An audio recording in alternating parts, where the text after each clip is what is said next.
తెలంగాణలో ఇప్పుడు assembly elections అయిపోయినాయి. ఇంకా కొద్ది రోజుల్లో పార్లమెంట్ ఎలక్షన్స్ వస్తున్నాయి. అవును.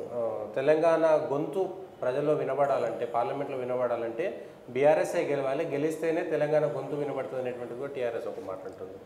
సరే, ఒక రాజకీయ పార్టీగా బీఆర్ఎస్ వాళ్ళు ఏదో రకంగా వాళ్ళ ఎంపీలు గెలవాలని వాళ్ళు 100 అబద్ధాలు చెప్పొచ్చు. మేము చెప్పే 10 నిజాలు తెలంగాణ ప్రజలు కాంగ్రెస్ పార్టీని నమ్ముతారు. ఇప్పుడు జాతీయ స్థాయిలో తెలంగాణ ఎట్లొచ్చింది? పార్లమెంట్లో బిల్లు పాస్ అయితే వచ్చింది కదా.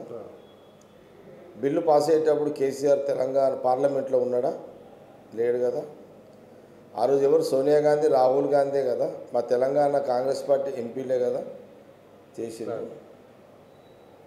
ఇప్పుడు రాహుల్ గాంధీ గారు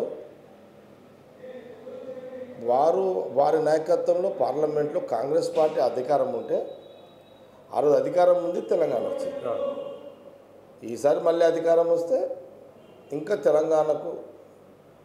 తెలంగాణ పాటు ఆంధ్రప్రదేశ్కు, ఎందుకంటే 2 రాష్ట్రాలు అనేవి కాబట్టి చాలా నిధులు వస్తాయి, చాలా డెవలప్మెంట్ జరుగుతుంది. వీళ్ళు ఎంపీలు ఏం చేస్తారు?